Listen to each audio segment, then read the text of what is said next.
Hi, if you are applying for a Schengen Visit Visa for Austria and you do have a sponsor, then this video will be perfect for you.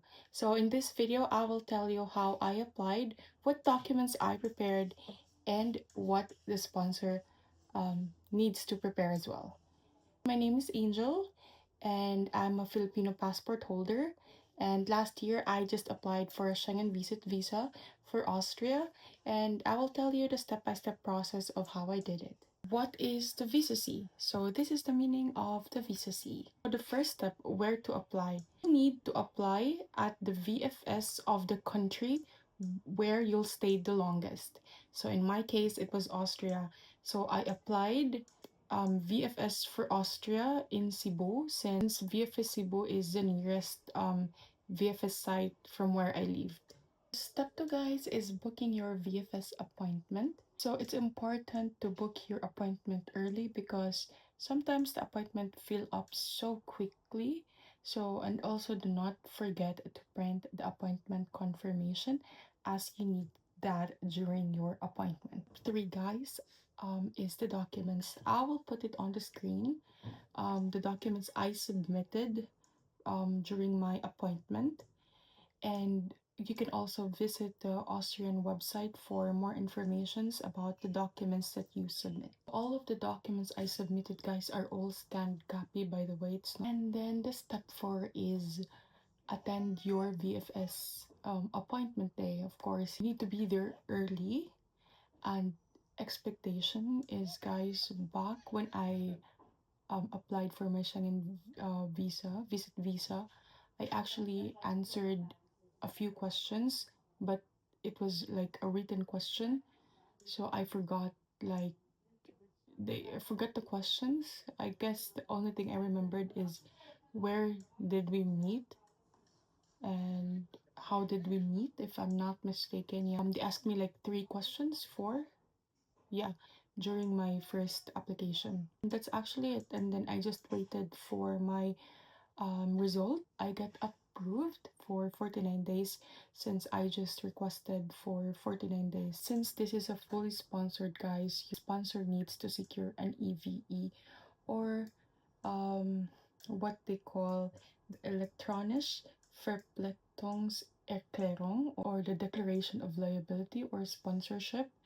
So this is actually the only paper or documents that the sponsor needs, or prepared rather. So that's why in the document I submitted, I just submit the EVE and the work contract of the sponsor.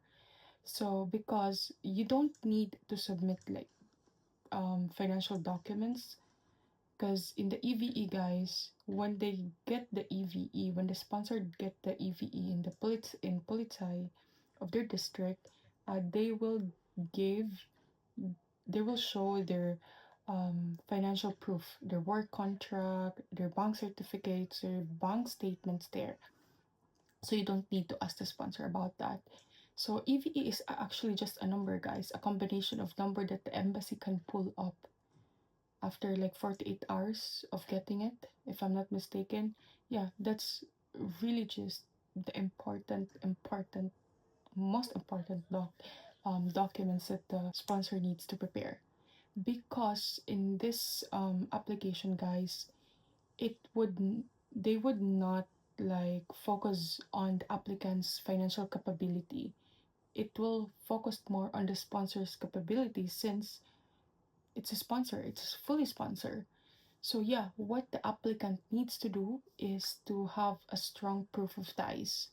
So in my case, it was my employment. So that's why I submitted the COE, my leave of absence, and my ITR, proving that I am employed.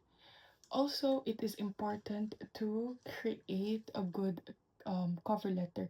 So the cover letter, guys, the content of your cover letter is actually um the your personal information, your passport, your name, your contact, your passport ID. Also, in your cover letter, it should show there your travel date and the purpose of your visit.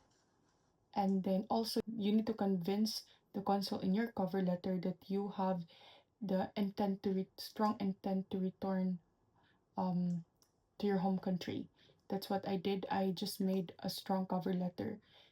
Um, yeah, that's actually what I did. Also, guys, with your visa application form and your cover letter, you need to make sure that every details is accurate. It is very, you need to be technical about it. Like the dates, the travel date, the exits, it should be, especially how you count the days, because that's what my mistake is. The counting of the days was incorrect. So, but it just we just find it out when I left Austria that I actually overstayed for a day. And yeah, you just need to be honest, guys, in your cover letter and assure that you will return to your home countries. Make a solid cover letter. With your cover letter, guys, I would say you can use chat gpt with your cover letter, but do not just depend on, make it as your own too. Like, make it genuine, edit it, customize it based on how you want it. So yeah, that's actually what I did during my when I applied for my Schengen Visit Visa. And yeah, that's actually it, and I hope this video helps you in applying for a Schengen Visit Visa in Austria. And if you do have more questions about visa, please leave a comment down below and I'll be more than happy to answer. So please don't forget to click like, subscribe, and share my video. Bye!